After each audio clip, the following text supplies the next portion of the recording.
திரைப்பட இயக்குனர் எழில் இணைப்பில் இருக்கிறார். வணக்கம் சார். தற்போது ரோபோ சங்கர் மறைந்திருக்கிறார். உடல்நலக்குறைவு காரணமாக உயிரிழந்திருக்கிறார். உங்களுடைய இரங்கல் பதிவு. ரொம்ப ரொம்ப அதிர்ச்சியா இருக்குங்க. எல்லாத்தையும் விட்டுட்டேன். ரொம்ப இப்போ கரெக்டா இருக்கேன். பாடியை ரொம்ப பர்ஃபெக்டா கொண்டுட்டு வந்திருக்கேன். சார் நான் பழைய மாதிரி வந்துட்டேன் அப்படின்னு சொல்லி குடும்பத்தோட வந்து எல்லாமே எனக்கு இன்விடேஷன்லாம் கொடுப்பாரு. இந்த அவ்வளோ ரொம்ப இன்னும் ஒரு உடம்ப ரொம்ப நல்லா பாதுகாப்பா வச்சுக்கணும் அப்படின்னு நினைச்சு ரொம்ப நிறைய விஷயங்கள் பண்ணிட்டு இருந்தாரு. சரி ரோபோ வந்து பழைய மாதிரி ஆயிட்டாரு, ரொம்ப நல்லா இருப்பாரு அப்படின்னு தான் நானும் ரொம்ப சந்தோஷமா இருந்தேன். ரொம்ப ரொம்ப அதிர்ச்சியா இருக்குங்க. ரொம்ப அற்புதமான ஒரு மனிதன், ரொம்ப தங்கமான ஒரு மனிதன். ஒரு ஒரு சின்ன உதவி கேட்டா கூட உடனே உடனே அப்படி ஒரு இது எடுத்து பண்ணுவாப்புல.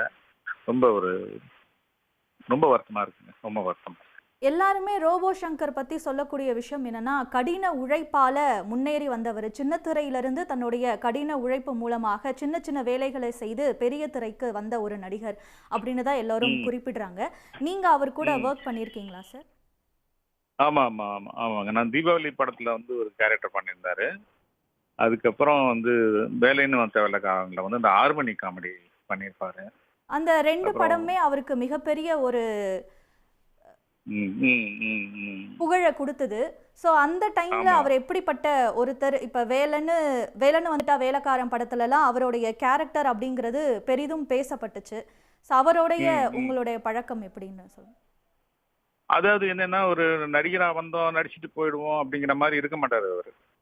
வந்து உட்கார்ந்து ஆனா ரைட்டர் இது பண்ணியிருக்காங்கன்னா, அத இப்படி பண்ணிக்கலாமாண்ணா, இப்படி பண்ணிக்கலாமாண்ணா அப்படின்னு அவங்க சூரி, அந்த டீமே வந்து பார்த்தீங்கன்னா, ஒரு நட்பு வட்டத்துல ஏதோ அண்ணன் தம்பி மாரி தான் இருப்பாங்க. யாரும் வந்து இவரு வேற, அவரு வேற அப்படிங்கிற மாரிலாம் இருக்க மாட்டாங்க.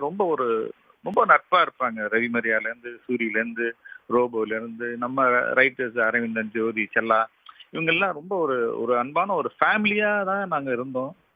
அது ரொம்ப வருத்தமா இருக்கு.